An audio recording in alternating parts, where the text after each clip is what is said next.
Dirimu Oke. sebagai yang sudah pernah memenangkan ajang pencarian bakat seperti ini, apa sih sebenarnya poin-poin penting yang perlu dipersiapkan oleh magician-magician yang mungkin ke depannya ingin ikut ajang pencarian bakat seperti ini?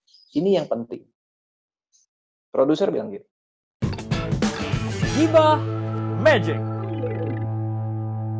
Oke guys, welcome back di Gibah Magic bersama gua Darius Drew, the Game Master. Dan kali ini para pecinta gibah, kita sudah kedatangan salah satu orang yang luar biasa juga.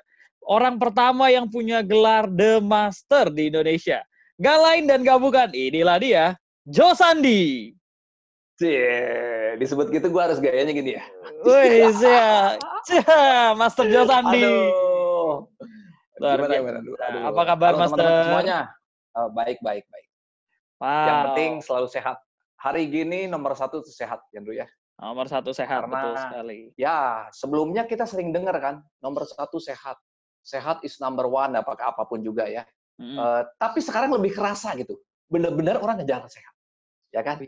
Karena ya tahu sendiri dengan pandemi seperti ini kan, orang tuh ketakutannya bisa berpuluh kali lipat dari biasanya terhadap sesuatu yang di luar dugaan terjadi menimpa dia gitu ya, atau mereka atau kita gitu ya.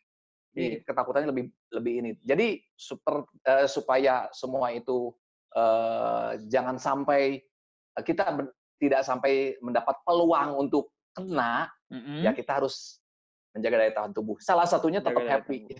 Betul, ya salah satunya tetap happy. Harus. Tapi ngomong-ngomong happy terus juga, aduh, sekarang memang keadaan kayak gini ya. Iya, susah ya kok ya jadinya ya. Ini kalau lagi keadaan ekonomi gitu. Iya, keadaan ekonomi kalau lagi susah gini, Master Joe Sandi jadi gimana? Ngapain kok jadi ya? Oh, saya ini melakukan kerajinan tangan kayak maksudnya kayak bikin handcraft gitu. Tapi bukan kayak ditempel-tempelin. Saya cukup ngegunting-guntingin kertas biasa kayak gini. Kertas gini nih. Dari kertas folio gitu. Digunting-guntingin aja. Guntingin seperti kertas biasa kok? Tuh. Guntingin kertas ini biasa. Dari pagi kadang-kadang suka sampai malam gitu. Kayak gini. Tuh, kertas biasa nih. Kelihatan kan ya? Udah aja digunting-guntingin. Ini tapi ukurannya seukuran yang saya maksud gitu. Jadi setelah digunting-gunting seperti ini, nah lalu saya giniin.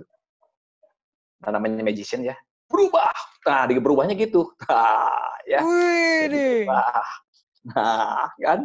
Berubah tuh. Jadi Benar-benar uang. Jadi uang. Jadi memang itu aktivitas saya setiap hari seperti ini. Tiap Udah 2 hari? koper. Udah 2 koper? Ukuran berapa? 26 inch gitu yang buat traveling itu. Udah 2 koper. Waduh, jadi luar biasa. Tiap hari seperti itu. Ya, tiap hari. Magician namanya juga ya. Betul. Magician, ada lagi daripada harus keliling kerja, ya mungkin sekarang ya udahlah. Saya menunjukkan jati diri saya bisa merubah kertas jadi uang, mau nggak mau kan. Udah susah. Saya nggak ada job. Kalau dulu ada kamuflasenya ngejob gitu ya. Ngejobnya paling dapat berapa ya, sisanya dapat duit dari hasil.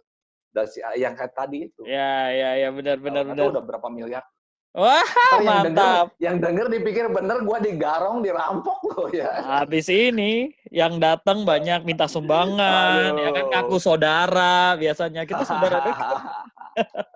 Maksudnya gini dulu, setiap hari itu ya saya bikin juga gimmick juga, dan saya berlatih ya kayak tadi latihan karena supaya makin lancar gitu. Supaya makin lancar. Bukan berarti bener bikin duit. Ada seperti itu, tidak ada satu orang pun di dunia yang bisa merubah kertas jadi uang dengan instan. Kalau pengen uang kita berubah nilainya, kerja yang rajin, kerja yang smart, gitu ya. Kerja gitu maksudnya. Luar biasa, Master Joe Sandi. Kerja keras. Harus kerja keras. Salah tuh, bukan kerja keras. Jadi kerja apa nih? Keras dulu. Keras baru dulu. Kerja, keras dulu baru kerja. Oke. Iya. Keras dulu baru kerja. Lah. Ya, jangan kerja dulu baru keras ya. Itu tolong kalian para pecinta gibah dicatat. Keras dulu baru kerja. Oke, ya gitu ya. Siap. Nah, Master Joe Sandi, terima kasih. Ngomong apaan sih? Terima kasih lo udah mau datang di Gibah Magic. Kita bakal ngobrol-ngobrol banyak. Tentunya mau ngobrolin tentang siapa sih sosok Master Joe Sandi, bagaimana progresnya ketika waktu itu ikut The Master sampai punya gelar jadi The Master, Dan juga Iya. bagaimana kesehariannya setelah melewati ajang kompetisi tersebut. Dan mungkin bisa bagi tips and trick nanti buat para pecinta gibah yang nonton Gibah Magic ini. Siap. Ta- Dengan senang hati. Tapi para pecinta gibah, sebelum kita ngobrol lebih jauh lagi sama Master Joe Sandi, ingat, jangan lupa untuk klik like dan juga subscribe channel Darius Wajib. Drew. Yes, Harus, karena nantinya ya. bakal ada banyak sekali konten-konten Gibah Magic. Kita akan ngobrol lebih banyak lagi dan tentunya semoga gibahnya bermanfaat buat kalian dan bisa kalian pelajari untuk menjadi magician yang lebih baik lagi. Oke, Master Josandi. Ya. Nah, kemarin ini kan aku udah sempat lempar polling lah ke netizen gitu ya kan. Nanya kira-kira kalau polling apa tuh? Kalau aku gibah sama dirimu gitu ya, kira-kira ada pertanyaan-pertanyaan apa yang mau ditanyain gitu. Ternyata ada salah satu yang pertanyaannya dari para netizen itu ya? Dari netizen. Oh, oke. Ternyata ada beberapa yang penasaran nih, Master Joe. Sama. Waduh, ini jadi kursi panas nanya apa? Jadi kursi panas. Ada yang penasaran isi rekening, bukan isi rekening. Nggak usah tahu, nanti dibagiin. Nanti dibagiin. Tahu doang jangan, buat apa gitu ya. Bener juga. Jadi yang penasaran nih Master Joe sama kapan sih sebenarnya Master Joe Sandi ini kenal dan tahu tentang sulap?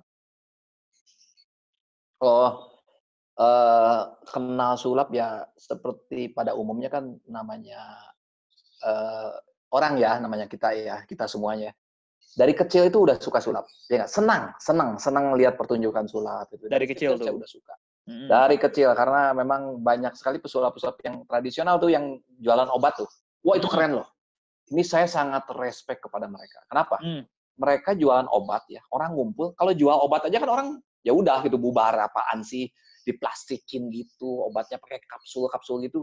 Ya. Please lah, kalau sekarang sih ini departemen kesehatannya menjamin nggak gitu kan, lebih seperti itu ya. BPOM-nya itu ada nggak, misalnya kayak gituan lah. Terus tapi waktu itu dia sebelum menjual obat, obat pegel, obat apa, kayak obat banyak lah. Dia main sulap dulu. Nah, itu yang bikin saya senang dan saya tunggu. Wah, ini yang ditunggu-tunggu. Nah, itu yang saya suka. Dan yang paling saya salut dari orang-orang seperti yang maksudnya penjual-penjual atau seniman, saya bilangnya seniman ya. Seniman yang kebetulan yang memang berjualan juga adalah dia tidak haram angle. Ya. Tidak haram angle. Orang kan boleh ngelihat, iyalah. Orang kalau kita main di panggung, di stage gitu, sudah diatur dulu dong. Nanti tolong ya saya agak belakang, kursinya agak belakang juga. Nah, seperti itu lah kurang lebih ya. Itu buat angle yang tepat supaya banyak bagus, beauty-nya gitu ya, beauty angle gitu ya. Atau supaya trik kita mulus gitu. Mulus tanda kutip. Dia bodoh amat gitu. Orang berkeliling sampai ke belakang dia, yang penasaran kan dia ngulangin lagi, orang ke belakang dong. Saya. Tapi tidak sedikit pun yang bisa dicela, yang bisa ketahuan, ada flash disebutnya, ada mulus. Nah, itu yang disebut jam terbang. Saya suka. Nah, dari suka tersebut sampai usia setelah itu kan di Subang, kota Subang. Udah di Bandung, saya udah kerja, terus ya dari situ. Dari Subang pindah ke Bandung, terus kerja di Bandung. Mulai kerja saat pindah ke Bandung. Ya, terus belajar sulapnya ke Mr. Robin. Nah, itu awalnya tuh. Ke almarhum Mr. Robin. Tahu kan? Ya, tahu. Mr. Robin tahu kan ya? Tahu. Iya gitu. Pertama kali jadi sempat belajarnya berarti zaman pas udah mulai kerja tuh. Kok? Zaman kerja itu tahun 1999, 21 tahun yang lalu itu saya. Awalnya gini, benerin antena TV ya. TV. Waktu itu saya bukan kos, dari kos, ternyata sama sepupu semua, yuk kita ngontrak rumah aja gitu. Ya, kita kan orang Subang semua. Ya udah lebih murah, lebih hemat. Akhirnya ngontrak rumah. Nah, pasang antena kan ada TV ya, pasang antena TV. Saya dari pasang antena, ternyata ada Mr. Robin. Saya baru tahu. Saya dari kecil sering nonton di TVRI ya. Mr. Robin tuh orang Bandung. Saya baru tahu gitu loh. Langsung di situ, begitu udah beres, saya cari tahu ke studionya, maksudnya cari tahu telepon ke TVRI Bandung ya. Ternyata nggak ada yang tahu nomornya. Akhirnya saya cari tahunya ke yang interview dia, ya, yang wawancara dia waktu di acara itu. saya cari tahu nomornya dapat, saya telepon, dia tahu nomornya Mr. Robin. Ya akhirnya dikasih tahu, saya datangnya ada di rumahnya di Cimahi, namanya Magic Art Studio. Ya, Magic Di Art tempat Studio. itu banyak, itu ada alat sulap dan ada sulap-sulap dia yang dia kan sudah melintasi 52 negara. Dia seniman, buat saya sangat unik ya. Uniknya gini, dia diundang beberapa negara sampai sudah 52 negara, setelah itu berhenti. Kenapa? Kalau ada undangan lagi ke negara yang tidak tercantum dari 52 negara ini, dia nggak mau gitu. Loh kenapa Om? Saya bilang, akhirnya kita akan tahu ya, ngobrol gitu, banyak panjang lebar. Kenapa Om? Enggak, saya pengen berpatokan kartu itu 52.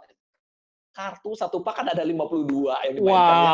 Jadi dia Wow. patokannya 52 negara udah titik. Waduh, Wow. sampai seperti itunya. Makanya, wow, ini. Tapi kalau diundang ke satu negara yang tidak terdaftar dari 52 negara ini, terus bayarannya gede gimana? Wow, bukan soal bayaran. Waduh, nanti saya Bukan jadi soal cacat, jadi bukan 52 negara lagi, jadi 53. Wah, Ini itu sih sesuatu idealis yang memacu ya. Wow, buat saya idealismenya kuat ya. ini bukan orang sembarangan.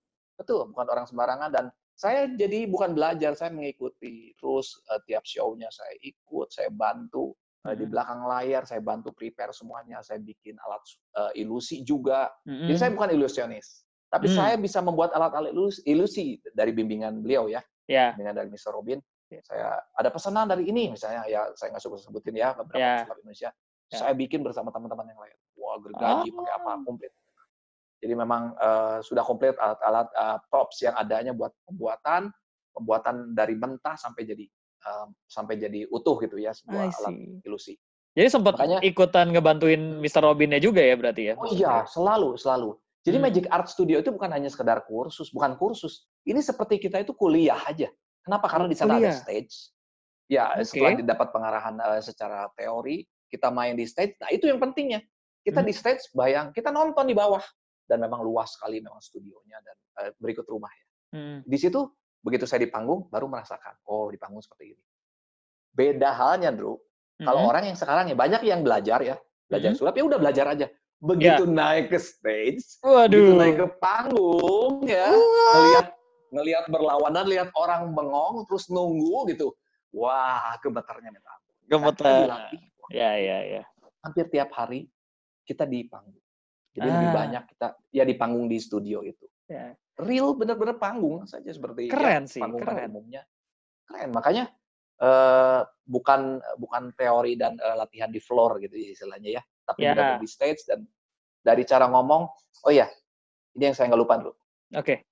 Kita harus belajar berkomunikasi dengan penonton dan cara bicara yang tepat itu dilatihnya dengan membaca koran.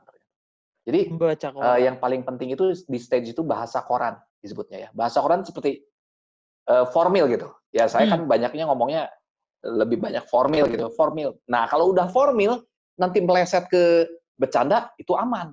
Tapi kalau sudah biasa dengan kalimat-kalimat bercanda, begitu masuk ke formalnya, wah itu agak berat ya. I see. Berat. Makanya dia paling bukan benci ya, paling mengkritik sekali kalau ada orang di stage penampilannya udah elegan banget, tapi ada kalimat seperti ini. Saya dari sini akan ke situ. Apa itu akan ke situ? Oh iya. Ya sering dia omongin gitu. Saya dari sini, sekarang saya akan menuju ke situ. Itu bukan bahasa koran itu. Yang bahasa koran itu seperti ini. Baik, saya sekarang di sini saya akan menuju ke tempat Bapak dan Bapak menjadi saksi. Nah, kurang lebih seperti itu ya. Jangan mencampurkan antara formal dan nggak formal di satu baris yang sama gitu. Saya di sini akan menuju ke situ. Itu dia paling nggak suka banget kalimat itu. Itu langsung kita dilatih. Langsung dikasih note. Ya. Langsung dikasih note seperti itu. Jadi artinya saya di panggung itu udah mikirin triknya gimana supaya jangan sampai ketahuan, supaya mulus gitu ya. Ya. Mikirin juga cara ngomong dan itu benar-benar. Exactly. Ini yang memang script. Ya. Ini yang memang mungkin banyak magician sekarang mulai kehilangan esensi-esensi seperti itu ya, Mas Sergio ya. Mostly kan sekarang di era digital seperti ini, banyak kan mereka mungkin belajarnya dari YouTube, mereka cuma lihat video lecture. Ya, mereka tidak salah itu juga ya. Benar-benar tidak salah, tapi jadi kehilangan esensi-esensi yang memperkuat dari efek magicnya itu. Benar nggak, Mas Sergio? Betul. Setuju sekali. Setuju. Jadi kan yang disebut dengan magic itu bukan magic what we do gitu ya. Tapi lebih pentingnya itu what we say. What we say gitu on the stage ya. Artinya kalau saya melihat Mr. Robin belum main trik aja, belum mulai, baru ngomong nih ya, orang itu udah, waduh, dia memang punya karisma dan wibawa luar biasa. Sebetulnya bukan soal mengenai wibawa itu bawaan atau apa, bukan sesuatu yang memang turunan atau terbentuk dengan sendirinya, bukan. Itu memang dilatih ya. Artinya dengan apa? Dengan cara bicara salah satunya, karena cara opening bicara betul. juga. Ya. Opening speech itu bukan speech ya, maksudnya opening greetings atau apapun itu penting sekali. Ada yang misalnya dia mengajarkan juga seperti ini loh. Contoh ya, kalau dapat suasana yang crowd tuh maksudnya, waduh ini susah nih diangkatnya. Kalau misalnya kita pakai bahasa formal misalnya, hadirin sekalian, di sini saya berterima kasih. Nggak akan laku kayak gitu. Nggak kemakan ya kok ya? Nggak kemakan. Udah sibuk dengan masuk-masuk. Udah bodo amat itu ngomong apa sih. Ya. Tapi gimana triknya pakai teknik. Nah ini trik juga ya. Ini trik itu bukan melulu sulap ya. Triknya kayak gimana Triknya seperti ini. Begitu naik ke panggung kamu teriak. Sorry ya, teriaknya kayak gini. Goblok! Gitu. Orang kan noleh dong. Iya, pasti itu. Nih. Langsung ambil mic, langsung gini. Sorry maaf dia ngomong gini. Goblok! Atau pakai goblok lu. Orang kan kaget dong. Begitu noleh, begitu semua lihat semuanya, baru di ngomongin. Kita melanjutkannya. Itulah sebuah kata-kata kasar yang sering kita keluarkan pada waktu kita misalnya naik motor dipepet dan hampir kena. Dan itu sebetulnya ternyata dia hanya cerita gitu. Itu namanya buat saya jenius. 30 second rules di awalnya dapat jadinya ya. Langsung dapat attention. Betul, itu bukan 30 seconds lagi, itu udah 5 seconds kali ya. Begitu muncul udah goblok langsung 1 detik mungkin ya. 1 detik. Begitu ngomong 1 detik orang langsung noleh gitu. Langsung nge-grab. Gitu. Nah, dia yang lucu gini. Saya jadi ingat ya beliau almarhum, jadi banyak ini yang memberikan masukannya bukan cuma trik tapi bagaimana berkomunikasi dengan baik, berkehidupan dengan baik. Contoh kayak gini dulu. Dia pernah main di sebuah universitas ya. Dan di sana di Fakultas Seni. Fakultas Seni, oke. Seni, orang seniman kan tahu sendiri. Mereka kadang-kadang punya style sendiri, keunikan sendiri ya. Contoh, dia begitu naik ke stage. Tahu-tahu itu orang yang nonton di panggung, kan sebelumnya dia nonton musik. Baru sulap, Mr. Robin naik, itu orang ngebalikin badan semuanya. Balikin badan gini. Oke, nggak nonton gitu berarti? Nggak sengaja gitu. Sengaja namanya ya seniman gitu ya, pengen tahu nih kayak gini kalau diploncok istilahnya pelonco, diploncok kayak gini gimana nih magician? Ya, dites. Semua kompak balik badan. Tahu Mr. Robin bilang apa? Kalau kita jujur aja, saya di panggung itu langsung udah grogi dong, udah hopeless lah. Ya enggak? Jujur aja kita aja udah lemes dong. Ini kayaknya nggak ada antusias atau apa. Berat nih, udah ada penolakan nih. Udah ada penolakan, betul. Begitu ngebalik itu, Mr. Robin langsung bilang gini, pakai mic. Itu saya ada waktu itu. Langsung pegang mic-nya, dia bilang seperti ini, jangankan membalikan badan, mau pulang juga silahkan, karena panitia sudah membayar saya dengan lunas kemarin. Jadi Anda memudahkan pekerjaan saya. Gitu. Langsung semuanya pada ketawa itu jadi ngadep semua lagi panggung. Gokil, keren. Gak mungkin kalau situasi seperti itu, mohon perhatiannya, semua teman-teman semua, atau semua penonton mohon perhatiannya, makin gak diwaro. Ya, makin gak diwaro, benar. Gak akan diwaro. Makanya itulah, saya banyak belajar secara teori, secara prakteknya banyak. Wow, menarik banget. Menarik sekali. Ini kan makanya saya share di sini. Yes. Gitu ya. Ini yang memang banyak mungkin magician sekarang nggak dapat ilmu-ilmu kayak gini kan. Itulah kemarin juga sempat ada yang nanya gitu, apakah sekarang ngikut jadi kru sama magician lain itu masih perlu apa enggak sih? Apakah proses belajar yang perlu dilewatin atau enggak? Which is mungkin ini jawabannya ya. Betul sekali. Kita semua tahu lah. Siapa Demian? Ya enggak? Siapa Oge Artemus? Mereka kan ikut Dedi. Yes. A sampai Z-nya Dedi semua tahu. Artinya kebutuhan Dedi. Artinya kalau mereka tahu semua kebutuhan dasarnya, berarti dia juga bisa melakukan hal yang sama. Bukan hanya trik ya, tadi saya bilang ya. bukan trik, tapi kebutuhan psikologi menghadapi audiens. Yes, Itu yang betul. paling susah dipelajari, dan mungkin kalaupun kita pelajari, ya pelajari di buku atau di bangku kuliah. Ada kan ilmu psikologi juga, ya tidak salah. Dan kalau diberi kesempatan untuk praktek langsung, wah itu ilmu yang Itu buat benefit saya ya. tidak kalah tingginya, sangat besar. Yes. Betul. Betul sekali. Jadi kalau ada saya cuma jadi asisten doang atau apa, loh ini kesempatan loh, jangan bilang cuman. Ini kesempatan loh. Ya kan, nakoda kapal kenapa bisa hebat? Dulunya dia bukan nakoda. Dia itu orang-orang yang ngebantuin nakoda kan. Kru Dia juga tahu mungkin di semuanya. kapalnya. Kru juga, ya ABK juga dulunya. Itu Ya, jadi proses untuk belajar ya sebenarnya, Kok ya.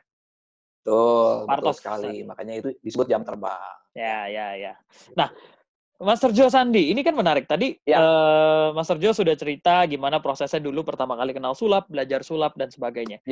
Yang saya dengar, katanya dulu sebelum akhirnya terjun masuk ke dalam The Master, sempat memilih jalur karir sebagai MC dulu.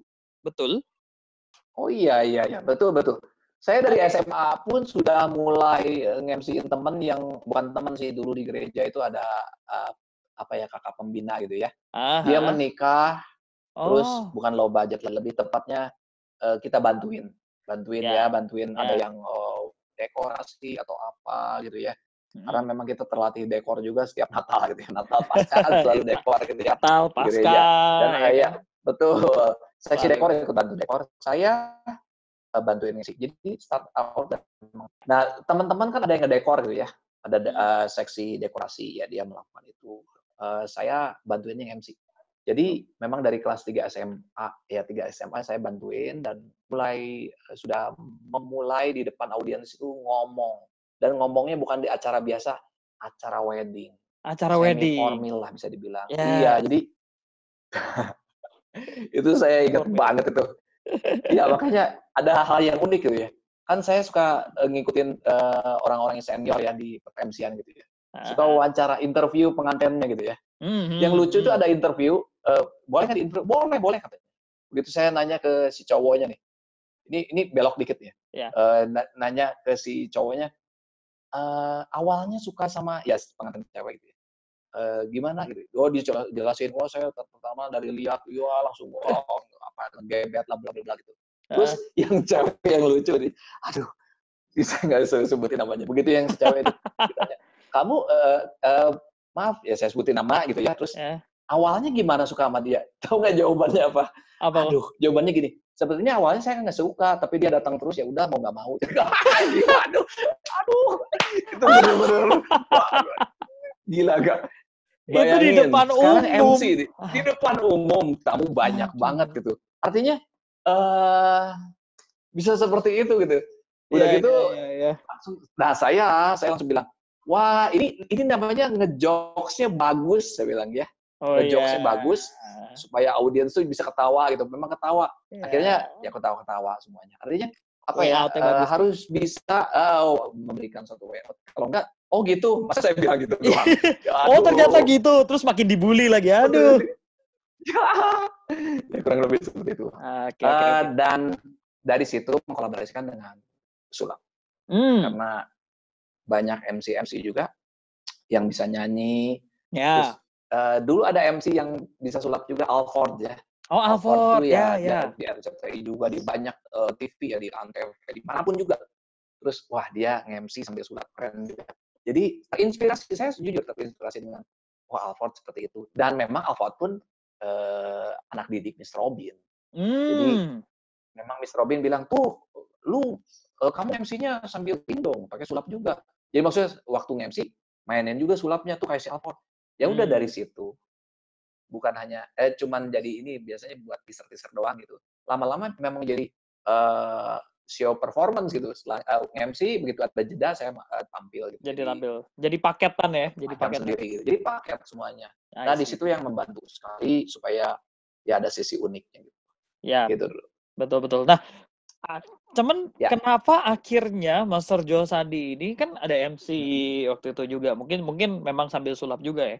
Tapi kenapa akhirnya memilih dan memutuskan bahwa magic adalah karir hidup Master Josan? Oh, kalau nge-MC sih sampai sekarang masih tetap nge-MC ya. Di Bandung gitu ya, banyak MC wedding. Makanya di pandemi ini banyak tertunda ya, ditangguhkan. Itu banyak banget, ada banyak orderan sampai tahun depan juga ada. Oh. Memang tetap nge-MC itu ya nge-MC, tapi untuk lokal Bandung ya, itu Untuk lokal. rutin. Oke. Tetap rutin. Ada juga di wedding itu, makanya jadi 2. Misalnya di wedding gitu, di acara wedding itu udah ada MC-nya, saya nawarin sulapnya. Aman dong. Iya. Kalau nggak ada, tawarin MC-nya. Begitu nego-nego harga, saya masukin paketnya. Supaya dengan paket ada magic performance juga, wah ya udahlah, segini sih udah sangat oke gitu ya. Nah seperti itu, Bro. Jadi bisa dibilang karirnya 2 nih ya? 2 lah, harus 2 dong. 2. Ya sama-sama seni juga kan, maksudnya saya lebih bukan ke magician-nya, lebih ke seniman lah. KTP saya juga seniman namanya. Tulisnya. Mantap. Serius.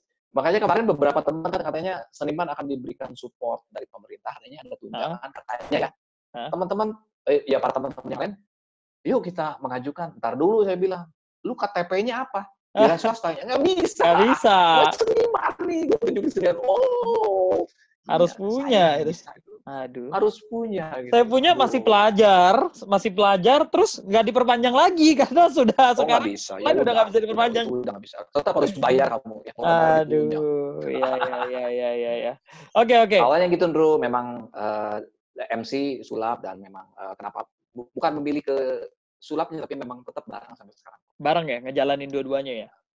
Betul ya. Nah, Master Jo, akhirnya kan akhirnya masuk waktu itu ajang pencarian bakat Magic pertama di Indonesia yang besar banget, The Master. Ya.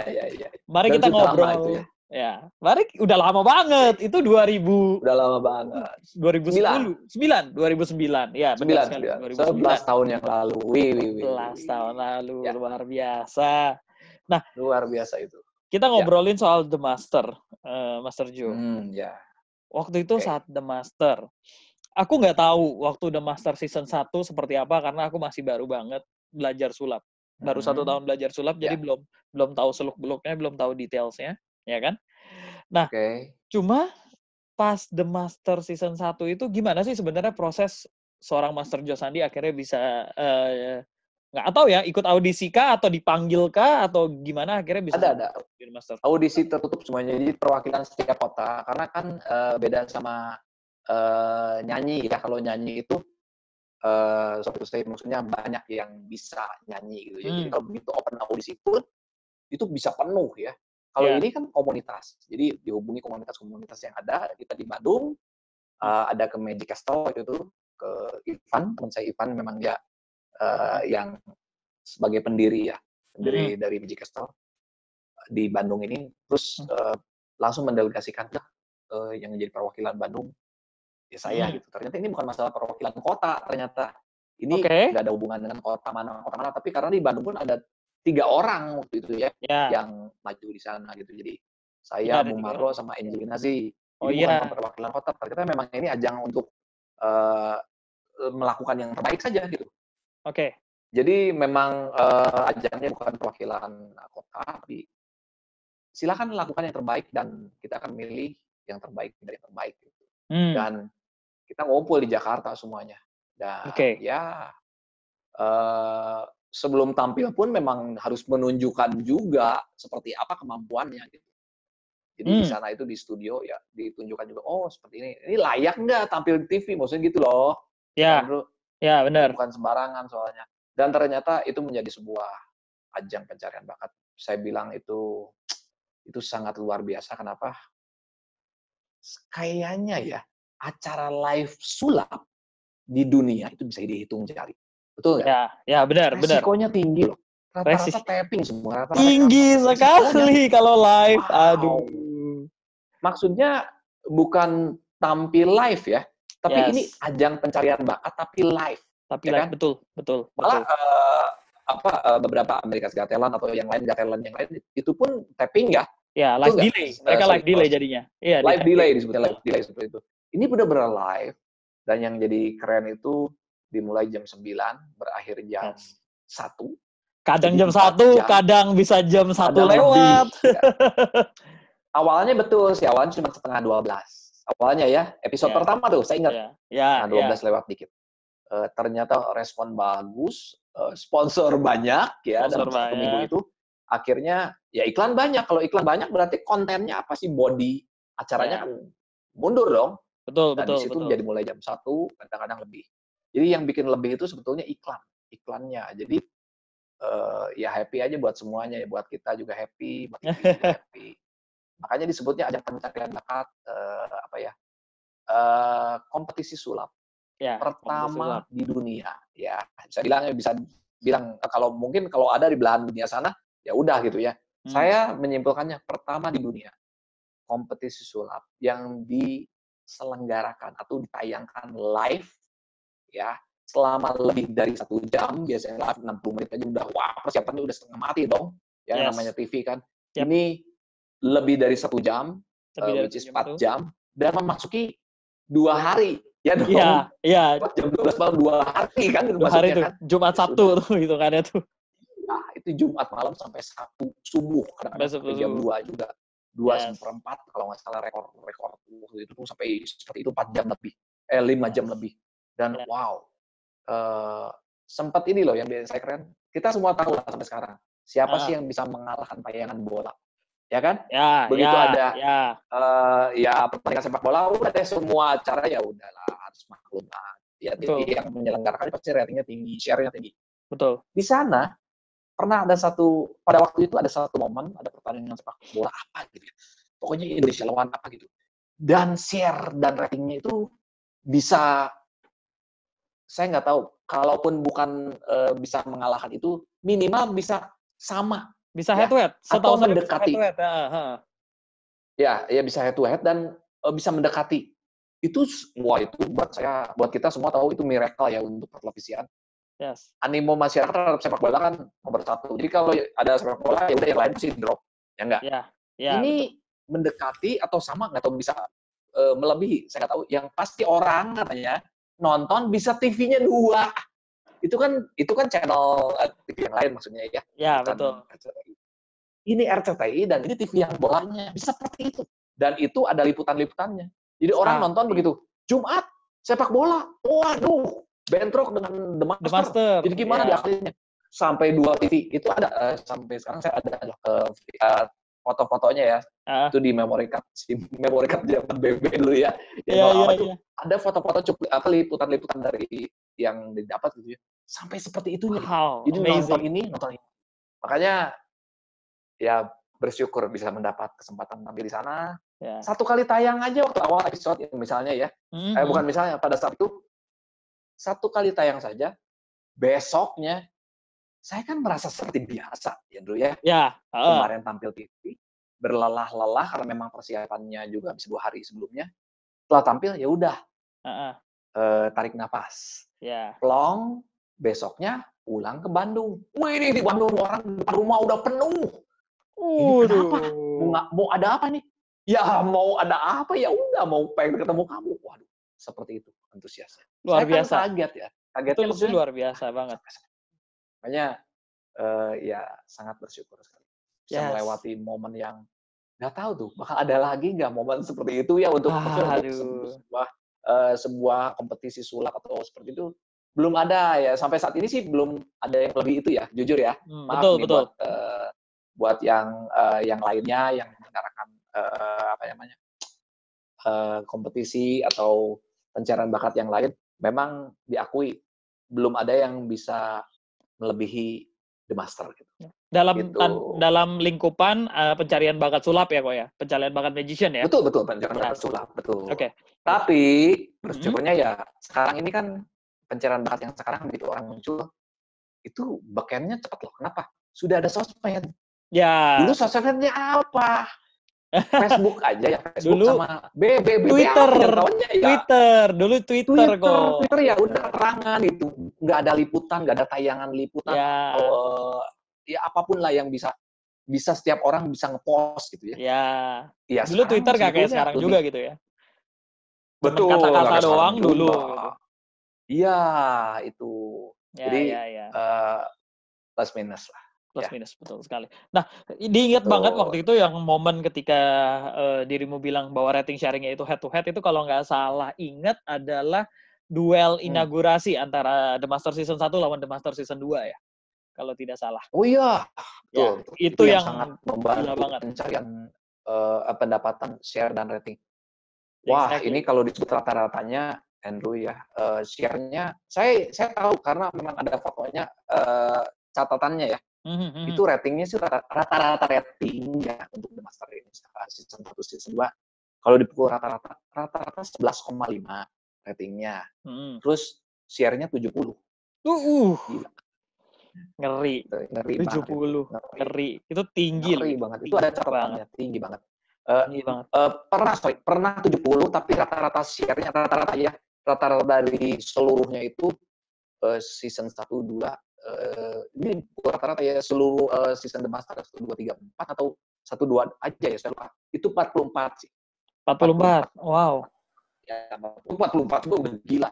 Tapi pernah Itu mencapai tinggi loh. lebih. Iya, itu tinggi loh untuk ajang tinggi banget. pencarian bakat. Tinggi banget. Itu sih tinggi. Ya maaf aja maksudnya sepertinya kalau kita ngomong 40 ya. Maaf ya, televisi di Indonesia kan ada 10. Ya, 10 atau 11 lah waktu itu ya. Sampai 11 tahun yang lalu itu ada 10 atau 11. Anggaplah 10 ya, bukan 11. Yang pasti 10, yang pasti minimal 10. Berarti kalau share yang TV ya, maksudnya RCTI yang penyelenggara The Master ini 40 ya. Sisanya 60 bagi-bagi aja yang lain gitu. Yes. Ya nggak sama aja kayak gitu kan. Berarti kan jadi bener-bener di antara 1 lawan 9 nih, 9-nya bagi sama 60, yang satunya makan 40 ya, sendiri, yang itu gede banget. Ini saya tidak mendiskreditkan TV lain, saya juga banyak berkembang karena dari TV kemudian ya, dari televisi saya juga. Ini kita bicara saat itu. Momennya waktu itu. Berapa acara apapun di TV lain tetap yang menjadi top rating dan share ya The Master. The Master. Di RCTI. Di RCTI. Betul sekali. Iya. Nah, di The Master, Master Joe, kita kan sama-sama tahu bahwa dirimu dikenal di The Master sebagai Master of Numbers. Ya. Menggabungkan berbagai macam efek mentalism dengan angka-angka. Ya.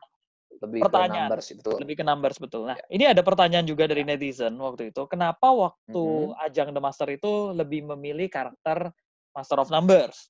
Apakah mungkin dibikinin karakternya, atau mungkin enggak, kebetulan memang lagi pengen bawain ke sana, atau ada alasan lain? Ya karena kan saya hobinya juga memang lebih ke numbers ya. Ya gini dulu, mama saya kan penjahit ya. Jadi saya dari kecil itu sering bantuin, ngerecokin, tahu kan ya maksudnya. Gangguin gitu ya, umur 6 tahun, udah jangan gangguin. Tulis. Nah, misalnya mama saya ngukur nih, saya nulis.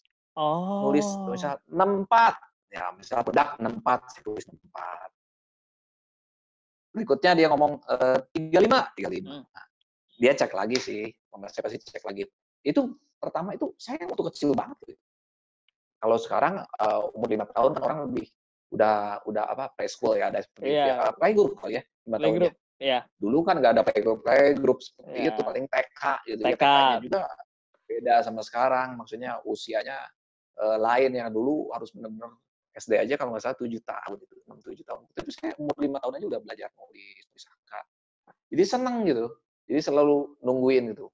Nulis apa lagi, Mas? Nulis apa, kayak gitulah kan lebih. Dari kecil udah terbiasa sama angka nih. Ya makanya saya kalungnya mesin jahit juga nih, kalungnya nih mesin jahit. Oh, mana coba kita perlihatkan.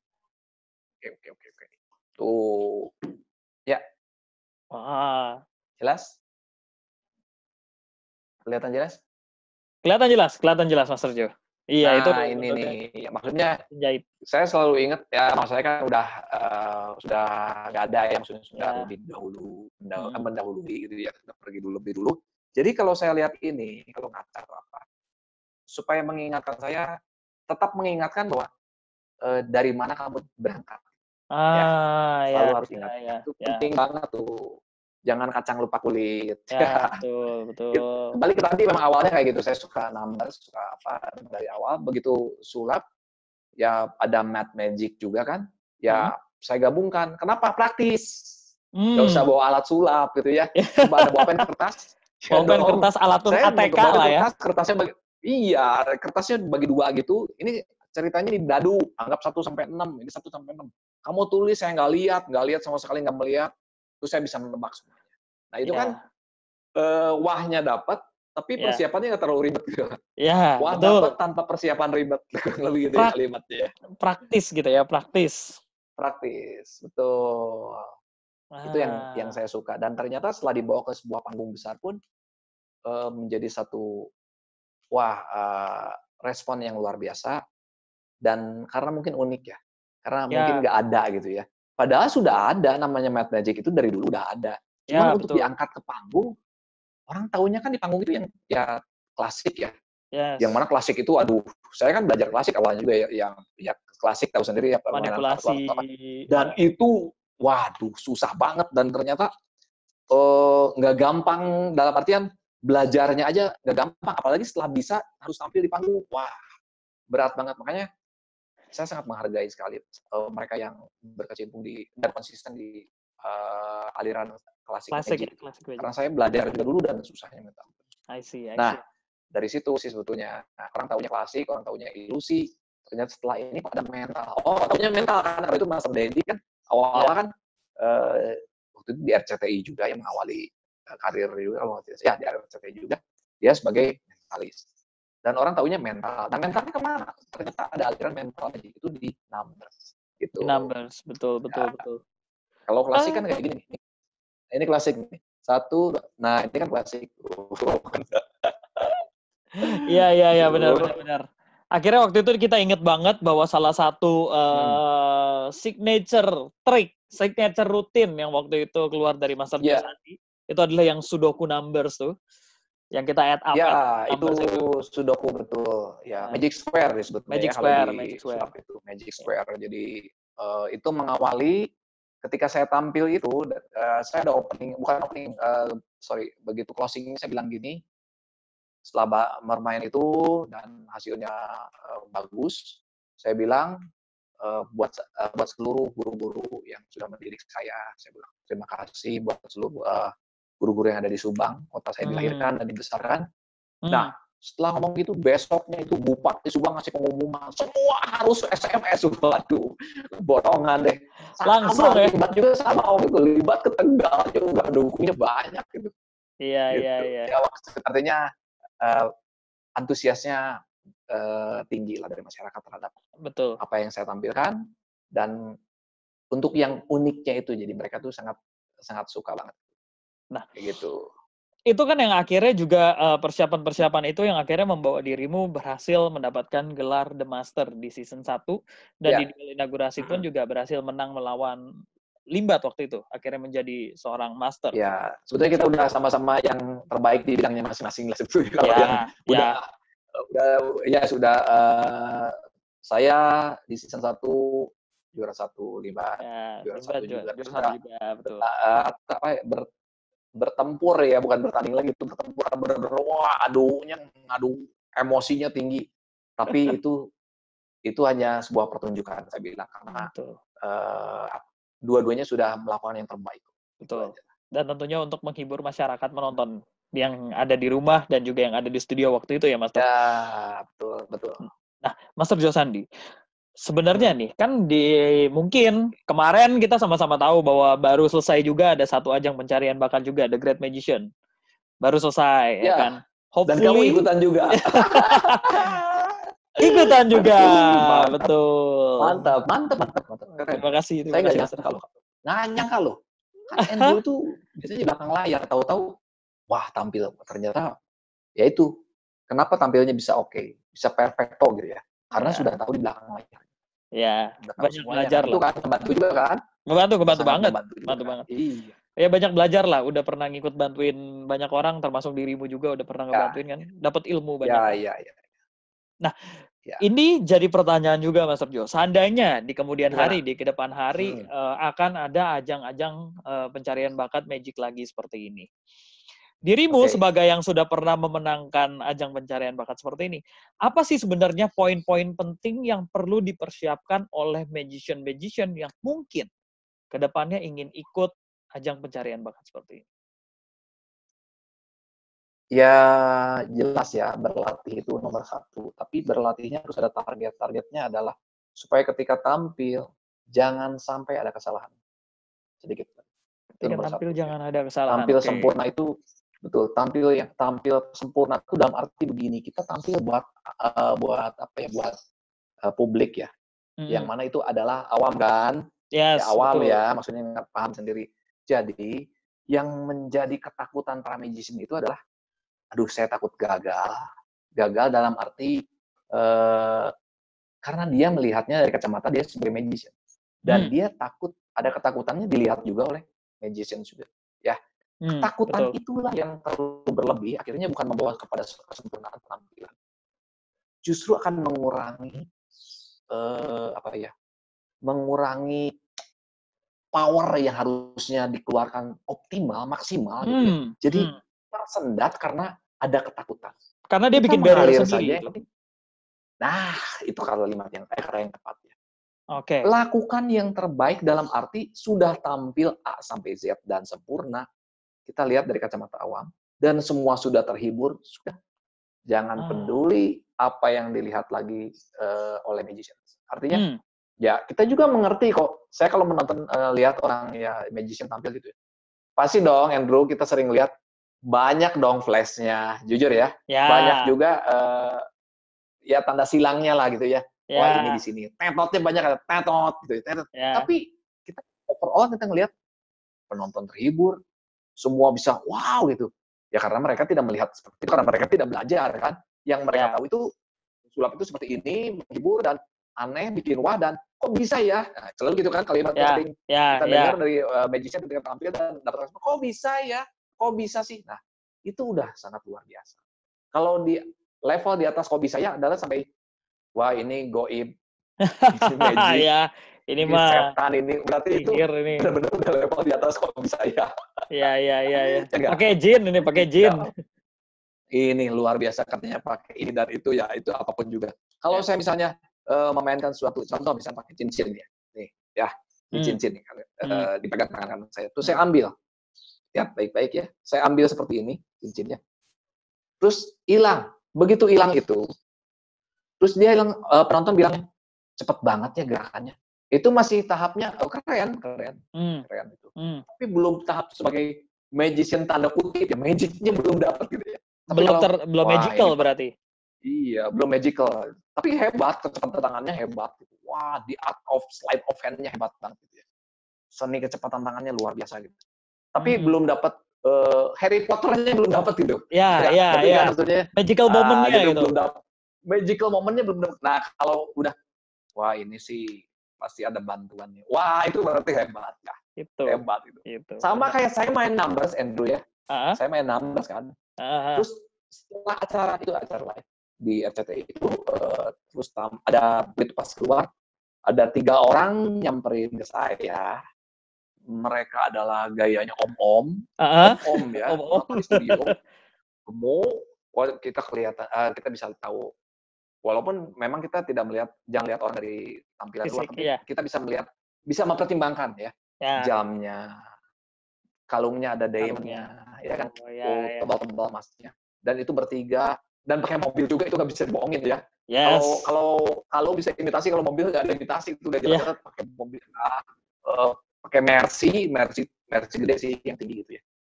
Ya itu orang berduit. Terus nyamperin saya, terus bilang gini, Mas Jo, kita mau mengadakan kerjasama apa? Manajemen saya kan langsung nyamperin, ada apa Pak? Mau ketemu Jo Sandi. Kerjasama apa? Bisa nggak kasih kita nomor ini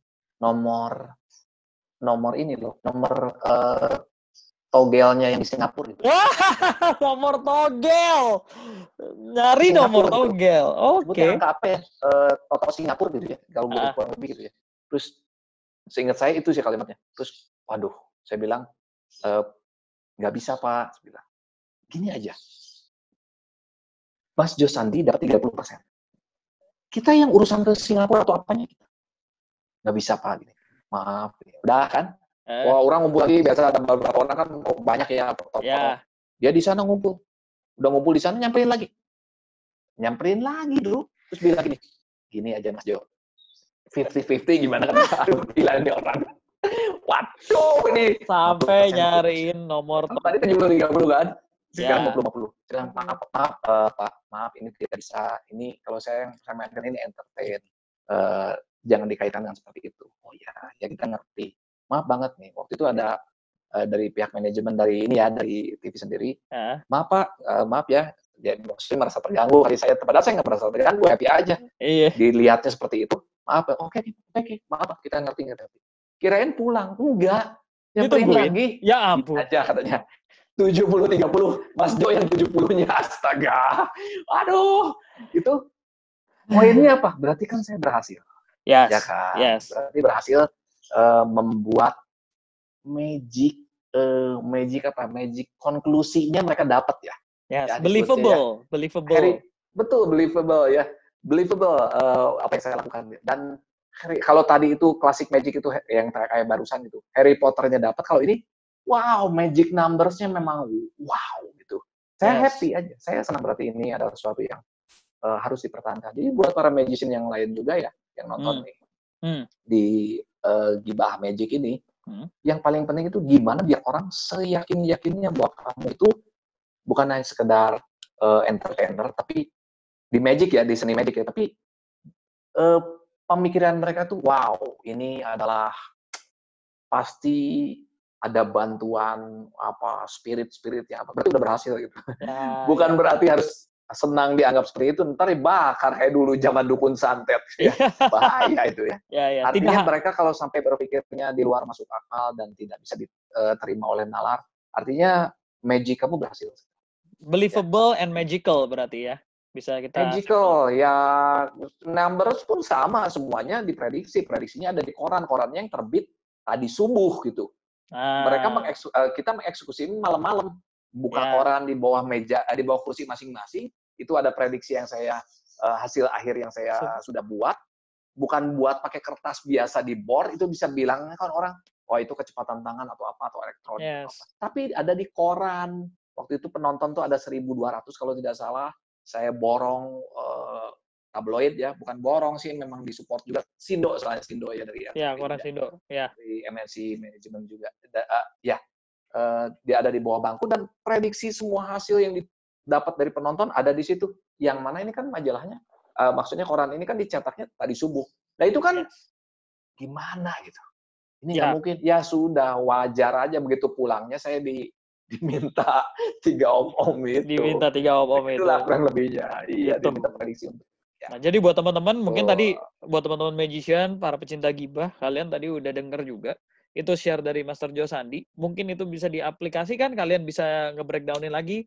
Kita nggak pernah tahu ya, maksudnya ke depan tiba-tiba muncul ajang pencarian bakat dari mana lagi, tapi nggak ada salahnya untuk mempersiapkan diri. Pasti ada, Lu.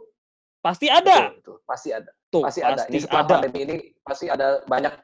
Setelah pandemi ini sebenarnya semua brand pun harus rebranding, ya kan? Kita sudah terlalu lama memang di rumah dan sudah terbiasa online ya shopping gitu ya. Jujur aja, kalau jadi kayak punya brand kayak gitu harus rebranding dan juga harus keluarin dari stok-stok yang baru. Kan kemarin banyak jamurnya tuh. Iya. Tas jamuran, dompet jamuran, sepatu bermerek jamuran. Aduh, please lah. Iya. Itu kalau di kulit sih mending dihapus. Kalau di bahannya kain tuh udah. Iya, aduh. Ya, apalagi yang nonton ini, Master Jo. Apalagi yang nonton ini. Banyak yang hatinya jamuran. Karena kelamaan di rumah, nggak punya pasangan. Hati saya jamuran. Aduh, zombie, aduh. Ya, artinya kita kenapa harus rebranding dalam segala hal ya, dalam aktivitas, dalam fisik juga, dalam apa yang dijual. Karena kita tahu ya ada yang disebut dengan 21 kebiasaan yang bisa merubah kebiasaan lama. Jadi kalau kita ingin berubah kebiasaan lama, lakukan kebiasaan baru dan lakukan itu konsisten selama 21 kali saja. Nah, 21 kali. Itu sangat membantu. 21 kali aja. Misalnya contoh, saya biasa bangun siang, misalnya gitu ya. Saya pengen bangun pagi dan menderita. Itu lakukan. 21 hari, 21 pagi saya bangun benar-benar pagi. Setelah itu dilakukan, begitu berikutnya, itu akan menjadi sebuah rutinitas yang tidak bisa lagi kita bangun. Udah kebiasaan ya jadinya ya. Kebiasaan. Nah, ini kan kita lebih dari 21 hari. Iya, udah hampir 2 bulan. Lebih. Dan kita juga nggak tahu sampai kapan. Jadi begitu mulai, semua harus rebranding, termasuk mungkin acara TV. I Termasuk see. Ajang pencarian bakat bakal ada warna baru, konsep baru, jadi teman-teman bersiap-siap. Siap-siap, Ini betul. peluang sekarang di rumah ini buat berlatih dan Betul. menemukan konsep. Siapa tahu bisa diajukan ke TV. Dan saya punya konsep seperti ini, wah itu keren banget. Ya, itu bisa jadi nilai plus juga, Banyak ide betul. baru. Betul, banyak ide baru. Ya, apapun lah sekarang berkreasi lah, ya nggak? Di Ya, rumah betul. ini apapun caranya supaya duit bisa datang, gimana aja caranya ya. Duit bisa datang Gimana gitu. caranya? Ada yang teman saya dia musisi terus belajar bikin donat. Hari ini harusnya dia kirim ke saya nih buat di-review. Dan donatnya enak. Dan banyak yang suka dan benar-benar itu orang. Nah, ini kan dari hasil diam di rumah. Tahu belajar di mana? YouTube. YouTube, sederhana kan? YouTube, sederhana. coba ya ada pantatnya atau apa. Hanya dalam waktu seminggu dia benar bisa masak sesuatu yang orang bilang enak banget. Boleh pesan nggak? Oh, ini buat iseng doang. Saya pesan. Dalam waktu 1 minggu doang, 1 minggu ya, 1 minggu lebih dikit lah. Mendapat satu pembelajaran istimewa dan menjadi sebuah profesi. Wah, menjadi ya, benar ya? Ya artinya dalam keadaan sekarang lebih banyak merenung juga. Maksudnya bukan berarti merenung arti gimana ya? Pikiran yang bekerja apa? Daripada kita mikir gini dulu. Daripada selalu berharap gitu ya. Dan mungkin berdoa juga. Kapan ini berlalu? Kapan ini berlalu? Lebih baik kita lebih banyak berdoa dan bertanya di keadaan ini apa yang harus saya lakukan? Yes. Makanya lebih berarti. Ya. Daripada kapannya berlalu, kapan berakhir. Ya jangan sampai ini berlalu, kita ikut berlalu juga. Iya, benar. Ya. Tahu-tahu udah 50 tahun saya. Wah. Kelar hidup Ya sudah. Itu. Ya. Kelar udah. Pokoknya gimana caranya dalam keadaan ini kita berbuat sesuatu. Do something. Ya, pastilah menemukan jalan. Ya. Amin. Contohnya Andrew seperti ini. Seperti ini kan. Biasanya undang orang datang ke tempat atau datangin orang. Sekarang dengan seperti ini pun menjadi sebuah ya kita manfaatkan fasilitas yang ada, teknologi yang ada. Betul. Toh di balik setiap masalah pasti selalu ada way out, ada jalan keluarnya ya, dan membuka peluang baru juga ya kok ya sebenarnya.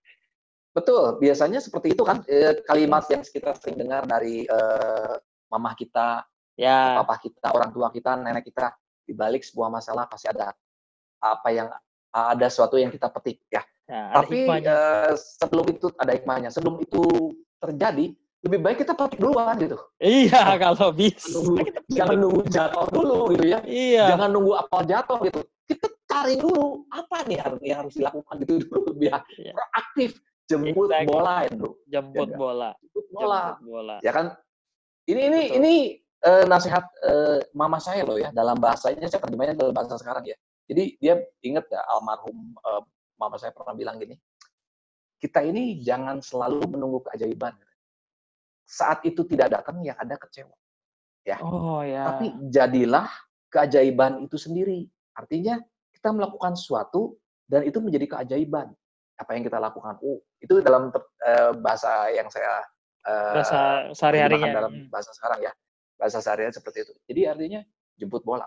Lebih tepatnya jemput bola apa nih? Nunggu itu aduh capek kalau nunggu itu. Jemput bola udah. Selamanya itu lebih one step ahead. Mungkin 2 steps ahead juga kalau jemput bola itu ya, atau lebih dari itu. Kalau nunggu hanya udah kesabaran saja. Betul. Ya iya. Kalau sabar. Bener. Atau kelar sudah. Kelar hidup Anda. Iya, kelar sudah. Makanya apapun aja lah. Pokoknya saya lakukan ya do the best, do something unique gitu ya biar dilihat orang juga. Oke.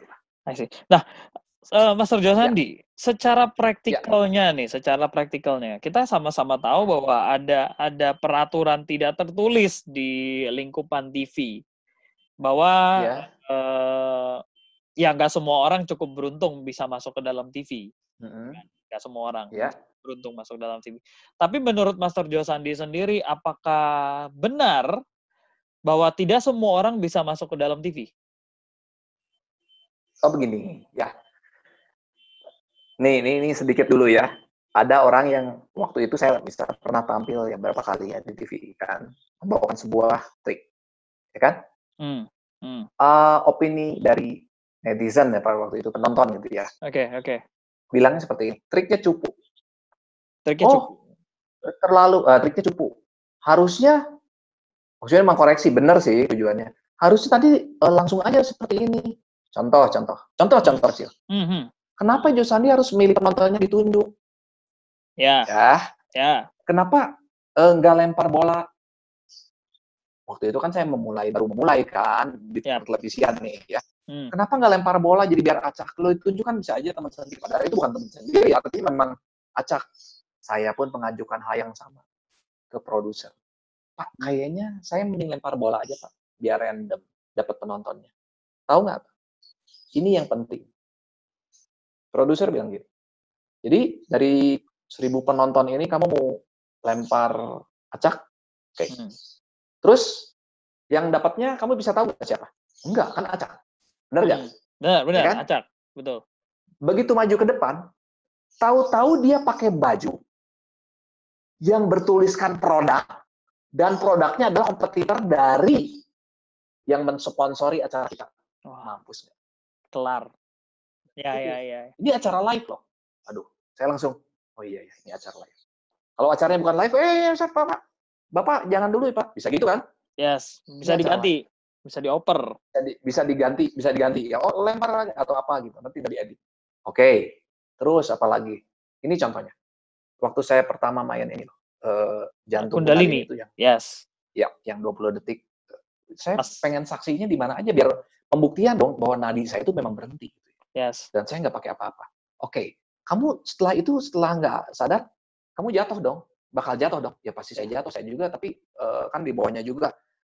Ya, pasti nggak sakit lah karena panggungnya juga kan nggak keras gitu ya. Stage-nya juga memang ada ini kan.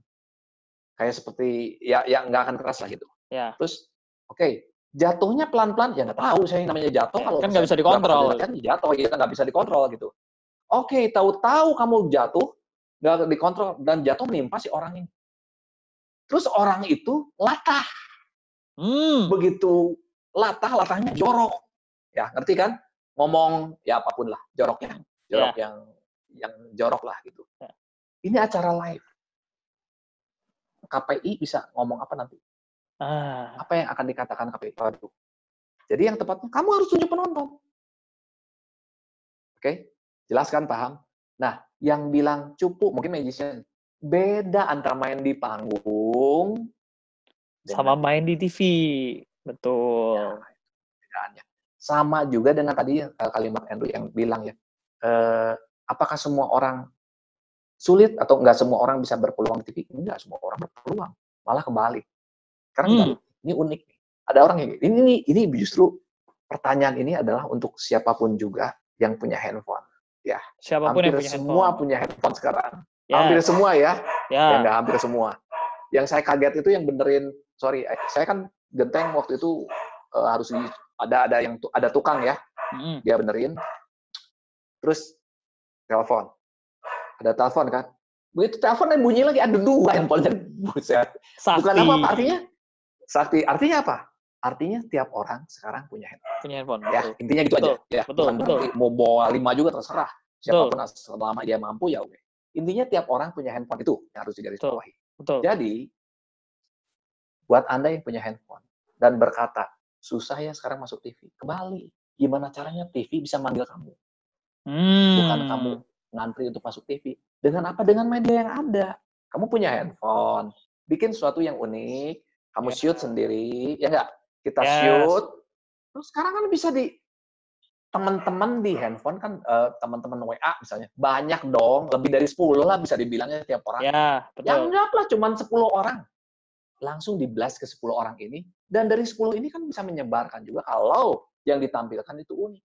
Misalnya ke ahli skill akrobat atau banyak lah yang unik-unik, bikin satu karya seni yang unik.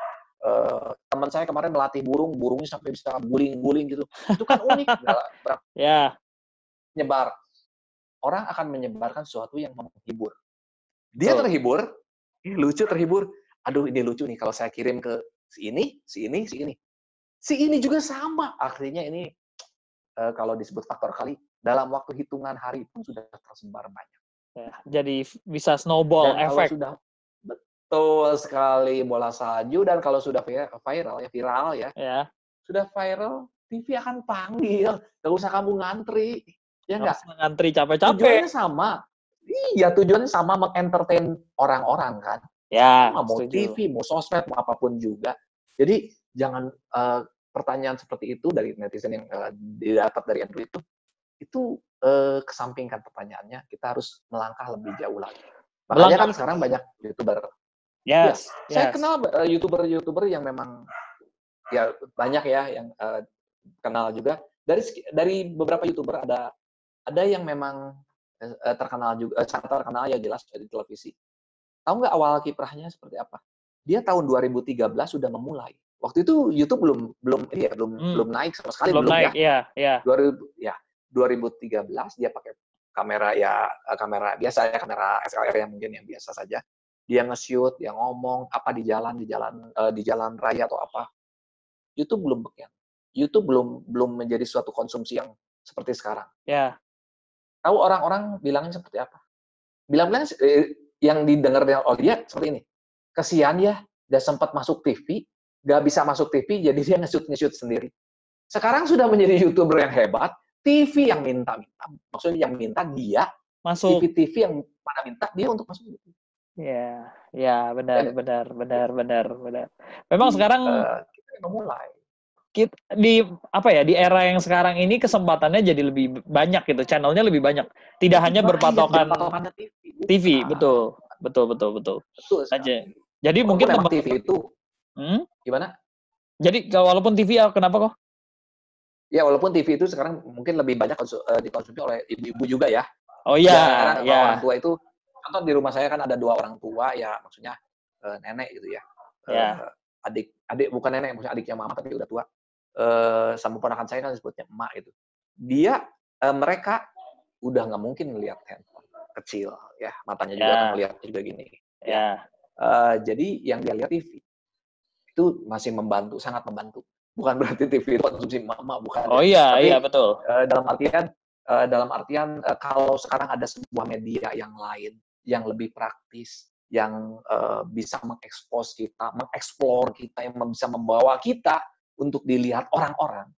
Kenapa harus berpatokan pada satu pintu gitu ya? Susah ya masuk TV ya. Susah ya, kata tadi kan pertanyaannya seperti itu. Ya semua orang gampang, dalam tanda kurung kan berarti susah ya. Ya. Itu dalam kurungnya kan berarti susah. Ya jangan patokan sama yang susah dong, cari yang mudah lah. Ya kan? Udah pasti itu. Ya, berarti banyak platformnya sekarang udah tersedia banyak platformnya. Tapi kuncinya tadi satu, kalau boleh kita ambil kesimpulannya bahwa kalau lu berhasil membuat sesuatu yang unik ataupun bisa menghibur banyak orang, itu akan snowball effect sendiri. Percaya deh, kalau memang performernya emang udah bagus gitu ya pasti bakal nyebar sendiri nantinya gitu ya, Pak ya. Tidak harus lewat TV juga. Jangan andalkan teman berapa banyak follower atau berapa banyak teman atau saya nge-follow seseorang karena orang itu followernya banyak dan berharap pansos seperti itu. Kalau nggak bagus juga nggak akan dilihat ya, biarpun banyak juga itu sudah sangat terbukti. Tapi kalau saya banyak loh teman-teman yang followernya hanya sedikit tapi begitu tampilannya bagus, loh kok jumlah jumlah yang tayangan ini jauh lebih banyak dari follower kamu, saya bilang gitu ya. Ya nggak tahu dia juga ternyata memang bagus. Memang bagus yang dia post itu. Jadi orang ya penasaran, suka ya itu otomatis ya, sudah pasti itu. Bawaan dari psikologi seorang. Jadi buat kalian yang kalau memang kaliannya udah bagus, nggak usah maksain diri nyari TV, juga TV bakal nyari kalian pasti. Apalagi kalau karya kalian sudah nyebar, gitu. Berarti kalian punya kualitas. Nah, mungkin kalau kalian sampai sekarang belum masuk TV atau mungkin belum berhasil membuat karya sama sekali, mungkin harus dicek ke diri kalian lagi masing-masing. Jangan-jangan kalian belum melakukan apa-apa. Tuh. Setuju sekali. Mantap sekali, Master Jo Sandi. Iya. Kalau ada yang belum, buat teman-teman semua, mari kita rubah pola pikir kita. Kalau pola pikir kita berubah, maka kebiasaan kita akan berubah. Kalau kebiasaan kita berubah, kemampuan kita akan bertambah, kehidupan kita pun akan berubah. Betul sekali. Master Jo Sandi, terima kasih banyak. Kita udah ngobrol cukup panjang. Saya terima kasih juga. Pertanyaan terakhir. Thank you. Pertanyaan terakhir. Oke. Ya, siap. Apa Ini biasanya pesan? aneh nih pertanyaan saya. Enggak. Ini lebih closing untuk generalnya, terutama untuk para Ya, pecinta gibah dan juga magician yang nonton. ya. Dari seorang Master Oke. Josandi, apa pesan yang ingin disampaikan terutama ke magician nowadays, magician sekarang nih, yang ya gitulah ya, mostly banyak kan cuman Oke. muncul-muncul di forum dan sebagainya. Muncul Pokoknya hobis, masih jadi hobi atau apa masih ya? jadi hobis, ataupun mungkin yang profesional juga yang nonton. Kira-kira pesan apa yang ingin Master Josandi sampaikan untuk para magician Indonesia saat ini? Oke, pesannya sederhana bahwa jangan pernah menyerah, sudah pasti. Dan sepertinya ya, kalau saya mau ngomong flashback sedikit, saya memulai belajar sulap usia 26. Oke, tahun 99. Dan saya masuk televisi pertama kali itu usia 36. Paham ya? Berarti buat Anda yang umurnya lebih muda dari saya, oke, pada saat saya belajar, Anda usia 25, 23, dan Anda sudah merasa terlambat, apa kabar saya waktu itu umur 26 baru mulai. Wah, ya. Ya, pasti banyak yang ngelihat juga, banyak yang usia 20-an, ya, 19, jangan banyak. Dan buat Anda yang saya sudah bertekun sekian lama, tapi belum masuk, tadi kalau patokannya tetap masih ke TV ya, dulu saya 36 baru masuk TV. 36 ya? 36 loh. Ya. Ya, ajang pencarian bakat sekarang lihat. Usia Tapi berapa? Bener juga ya kok ya? Bener juga kok. Saya 36. Aku belajar 18, ya, baru masuk 28. itu proses ya, kenapa bisa matangnya 10 tahun. Tapi kalau bisa, sulap itu bukan masalah berapa lama ya, sering kan gitu. Berapa lama belajarnya, ini penting pesannya ya, buat teman-teman semuanya. Bukan berapa lama, tapi berapa sering kita melakukan apa yang kita kerjakan itu ya, apa yang kita suka itu, hobi apa yang kita kerjakan itu. Ya. Jadi bukan berapa lama, tapi berapa sering. Kalau kita semakin sering, cukup 3 tahun bisa mengalahkan orang yang 10 tahun. Hanya beda jam terbang saja. Skill mungkin bisa mengalahkan. Itu aja. Yap. Jangan menyerah. Udah gitu Jangan aja. Menyerah. Pesan saya never ever give up. Ya. Never ever give up. Itulah. Ya, sudah pasti. Siap. Luar biasa itu pesan untuk magician dari Josandi saat ini adalah never give up. Jangan pernah berhenti dan jangan pernah menyerah. Thank you so much, Master Josandi, udah mau sama-sama, Andrew. Magic. Thank you banget, udah sharing banyak hal dari bagaimana proses belajarnya, bagaimana kesehariannya menjalani hidup dan juga karir sebagai seorang magician. Bahkan juga udah sempat bagi tips and trick gimana sih kalau mau masuk entah ajang pencarian bakat magic ataupun pengen membuat karya. Terima kasih banyak, Master Josandi. Hopefully teman-teman Terima kasih juga. Para pecinta gibah bisa belajar sesuatu hal yang baik lagi dari Master Josandi dan bisa mengimplementasikannya dalam kehidupan kalian semua. Sekali lagi thank you ya Master Jo ya. Ya, makasih teman-teman semua. Terima kasih Andrew ya. Nah, itulah tadi para pecinta gibah. Tadi kita udah gibah bareng sama Master Josandi. Hopefully kalian belajar sesuatu hal yang baik. Kalian juga para magician bisa menerapkan apa saja yang sudah di-sharing oleh Master Josandi. Semoga kalian menjadi magician yang lebih baik lagi di kemudian hari. So, teman-teman semua, jangan lupa untuk klik like dan juga subscribe dan juga komen. Kira-kira magician mana lagi yang akan diajak di Gibah Magic. Oke, saya Darius Drew. And now it's time for me to say, game over.